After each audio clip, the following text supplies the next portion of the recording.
A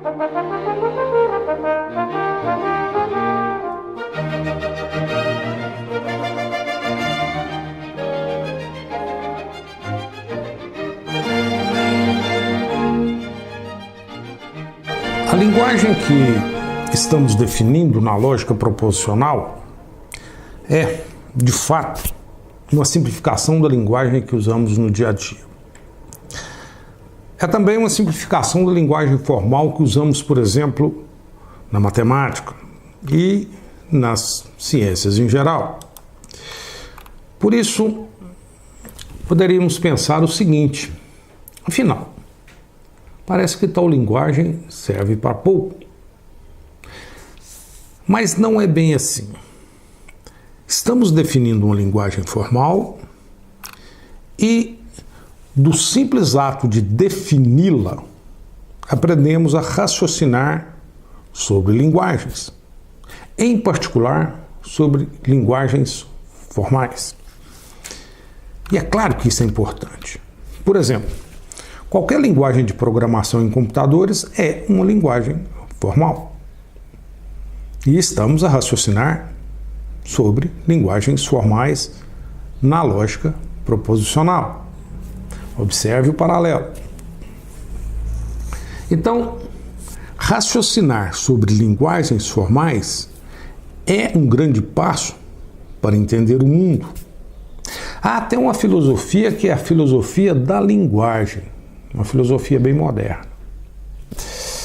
Além disso, fazer ciência, por exemplo. Olha, em muitos aspectos, isso depende de uma formalização de uma linguagem formal e de como a compreendemos e de como a usamos. E isso é importante na ciência porque evita, por exemplo, divagações sem sentido. Ou seja, isso evita delírios que são muito comuns em contextos metafísicos. Observe que na ciência, ali é um lugar onde não se cabe delírios. Tem que haver prova. Wittgenstein, filósofo muito interessante, muito inteligente, que escreveu o Tractatus Lógicos Filosóficos, sabia muito bem disso. E em sua filosofia da linguagem ele dizia o seguinte: os limites da minha linguagem significam os limites do meu mundo. Uma bela maneira de pensar sobre linguagens. Então, pensando nessas coisas, aparecem questões interessantes. Afinal, falo e depois penso ou penso e depois falo? O que acontece lá dentro, hein? O que vem primeiro, a sintaxe ou a semântica? A semântica existe devido à sintaxe ou a sintaxe que existe devido à semântica? Será que existe um outro jeito da gente ver o mundo que não seja esse que divide o mundo entre semântica e sintaxe? Belas questões. Mas nessa aula o que a gente vai fazer é o seguinte: eu vou usar os conceitos de sintaxe e semântica presentes na linguagem da lógica proposicional, esses conceitos que estamos aprendendo, para explicar algo interessante. O tema a ser explicado me ocorreu da seguinte maneira: eu estava lendo o livro do Michel Foucault, um livro interessante que relaciona palavras, coisas e sintaxe, e semântica e tudo mais, e tenta descobrir como é pensar o mundo, o que é pensar sobre o mundo, e em que termos tudo isso é possível. Mas afinal, lá no meio do livro, Michel Foucault faz uma análise muito interessante de conceitos econômicos como moeda, valor, troca, etc. Então, eu estava lendo e pensei, puxa, poderia explicar algo sobre tais conceitos, considerando as ideias de sintaxe semânticas presentes na definição da lógica, da linguagem da lógica.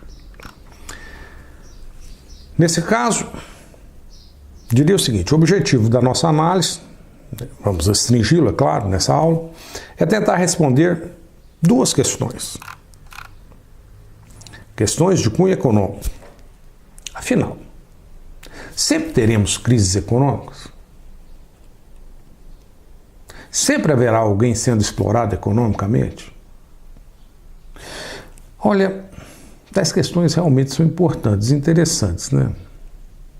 Agora, por exemplo, no momento que estou gravando essa aula, estamos passando por uma crise severa no Brasil, uma crise econômica severa. E muitos são continuamente explorados economicamente. Além de responder tais questões, outro objetivo é mostrar como podemos usar os conceitos de semântica e sintaxe, por exemplo, os conceitos presentes na linguagem da lógica proposicional, para explicar fatos que estão claramente fora daquele contexto. Afinal, somos livres e podemos tentar explicar qualquer coisa de qualquer jeito. Veja então uma tentativa de responder as questões acima. Questões de cunho econômico. E, se são questões dessa natureza, vamos iniciar nossa análise analisando a moeda. Moeda, dinheiro. Inicialmente, a gente observa o seguinte: as atividades econômicas primitivas se fundamentavam simplesmente em trocas de mercadoria. Antigamente não havia moeda. Certamente um contexto econômico baseado apenas em escambos, né, em trocas, no qual não temos moedas, ele é muito limitado. Além de outras, digamos, essa é uma das causas principais do atraso econômico das sociedades primitivas.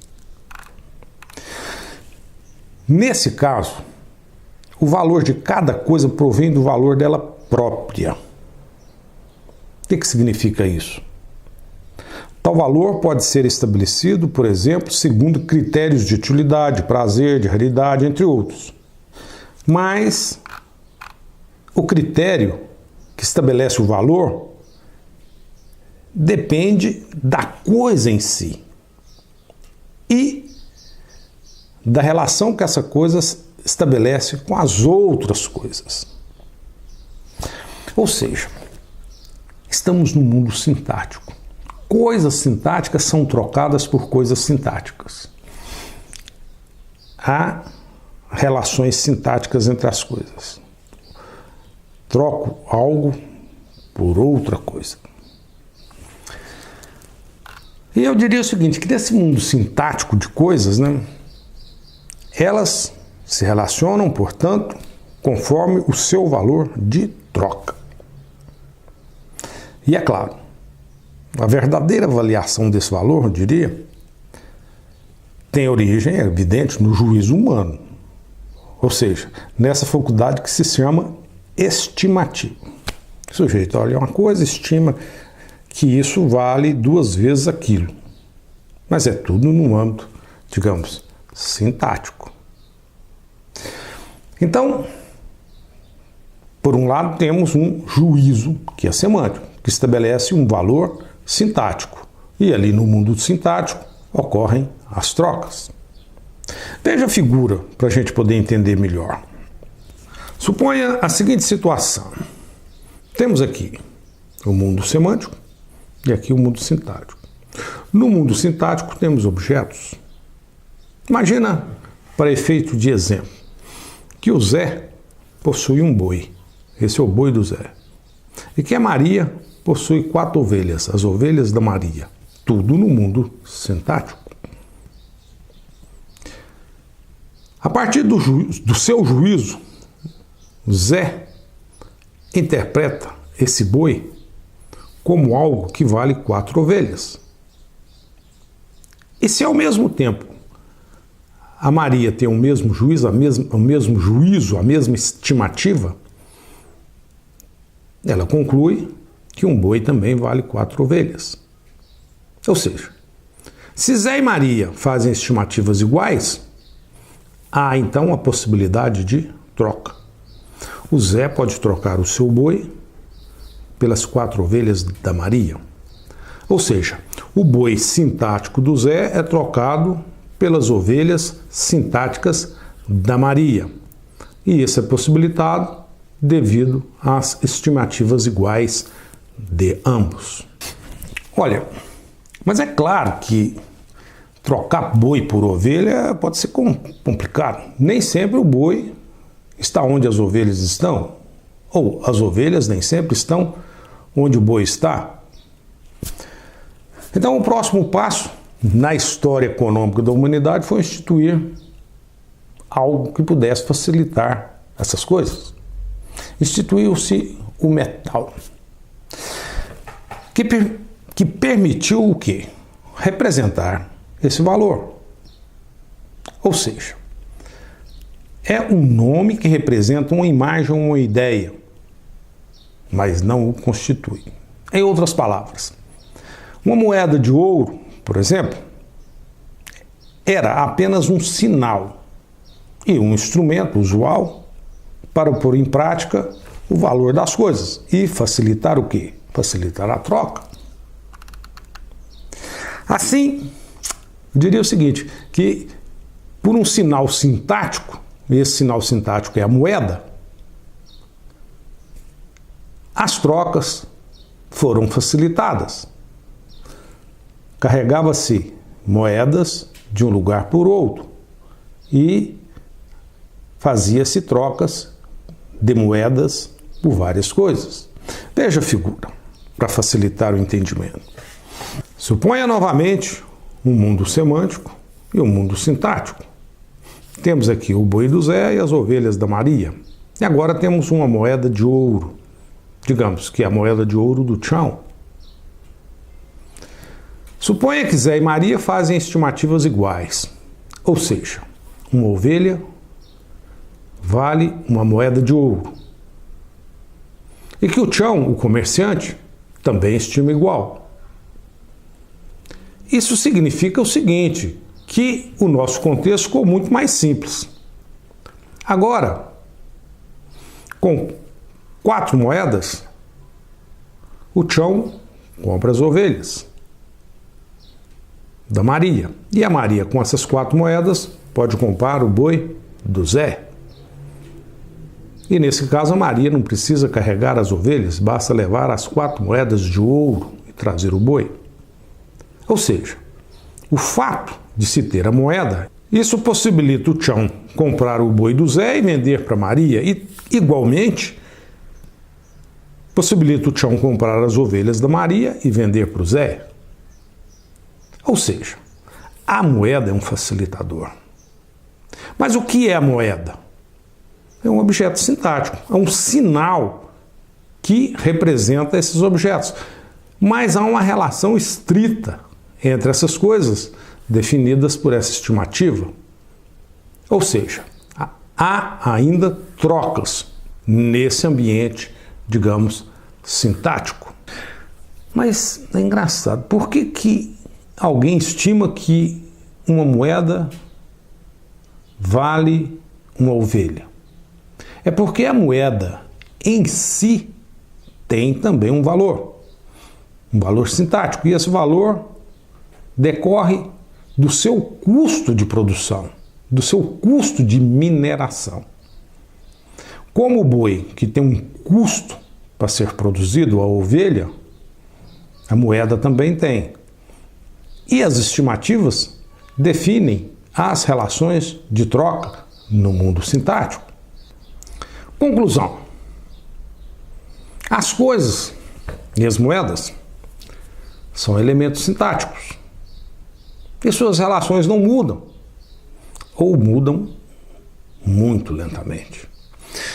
Por isso é que até 1800 praticamente não houve inflação. Sabia que o conceito de inflação é algo que parece somente na modernidade, meu amigo. Mas, afinal de contas, carregar moedas de ouro poderia ser perigoso. É claro que é perigoso. poucas moedas de ouro podem comprar muito, e sempre foi assim. Teve que se arrumar alguma coisa para contornar o problema da segurança. Qual foi a solução? O penhor. Inventaram o papel moeda e disseram que era um penhor de uma quantidade correspondente de ouro que estava bem guardada. Ou seja, o papel moeda era apenas uma senha mediante um certo consentimento comum. O papel era uma ficção que valia exatamente aquilo que estava depositado em algum lugar. Nesse caso, era um sinal de um objeto sintático. Ou seja, o papel moeda estava lastreado por moedas de metal. E havia, digamos, a verdadeira correspondência entre papel e metal. Olha, desse ponto de vista, o papel continua como sendo uma coisa sintática ainda. É sinal, mas é sinal sintático. É uma ficção, mas é ficção sintática do metal, que é sintático. Ou seja, o papel moeda é um objeto sintático que nos remete a outro objeto sintático. Estamos ainda no mundo sintático, tudo igual, só que, evidentemente, com mais comodidade. Carregar papéis sintáticos é mais fácil do que moedas sintáticas. Veja a figura. Temos aqui novamente a semântica e a sintática. O boi do Zé, as ovelhas da Maria e a moeda do Tchão. E agora, por uma pura convenção, temos o papel moeda, que é lastreado em moedas, ou seja, que é algo que significa moedas. E as trocas continuam ocorrendo no mundo sintático. Um papel moeda vale uma moeda de ouro, por exemplo. O papel é lastreado em ouro, é como se fosse um penhor. Então, a possibilidade de troca usando papel moeda no lugar de moeda de ouro estabelece uma mesma situação, a situação das trocas sintáticas. O valor definido pelas coisas é dado por estimativas, mas as coisas em si são sintáticas ainda. E qual foi o próximo passo? O próximo passo foi remover o lastro. É claro que os governos perceberam, puxa, vamos emitir papel moeda? Por que ter o lastro em ouro? Agora o papel moeda não é mais um papel penhor. É algo que o governante produz sem ter a contrapartida sintática. A partir desse momento, a moeda passou a ser uma moeda semântica, uma senha semântica, que pode ser até alguns bits ou bilhões deles. Afinal, o que significa cada bit desse? Cada papel moeda semântico desse que não tem lastro algum. Olha, tudo é fruto de semântica, puramente semântica, e de semântica não consensual. Por que não consensual? Olha, porque alguns podem dizer que vale e outros não. E devido a essa semântica desorientada, hoje temos excesso de bits, moedas semânticos pelo mundo, meu amigo. E o incrível é que em alguns lugares faltam bits, moedas semânticas. Há riqueza em excesso e pobreza em excesso. Veja uma explicaçãozinha conforme a figura. Temos aqui o mundo semântico e aqui, de novo, o mundo sintático. A diferença é que agora, aqui no mundo sintático, temos o boi, as ovelhas e o ouro. Mas o papel moeda é um papel moeda sem lastro. Ou seja, temos moedas semânticas, que podem ser bits no banco. O valor da moeda semântica é definido, estabelecido apenas a partir da interpretação do mundo. E é por isso que a moeda é semântica, porque é resultado de interpretação das pessoas. Não há relação com o mundo real necessariamente. Pode ser pura semântica. Voltemos agora às questões iniciais. Sempre teremos crises econômicas? Sim, óbvio. Por quê? Olha, no mundo semântico, nunca teremos consenso. Então, por isso, nunca saberemos o real valor da moeda semântica. E tendo interpretações discordantes, falta de consenso, sem saber o real valor da moeda, teremos crises. A outra pergunta: sempre haverá alguém sendo explorado economicamente? Sim. Por quê? No mundo das moedas semânticas, as avaliações que se imaginam justas podem ser injustas. Podemos pagar pouco ao que vale muito e muito ao que vale pouco. É tudo uma questão de semântica. Puxa, vivemos num mundo de moedas semânticas. E agora? O que fazer? Bela questão, meu amigo.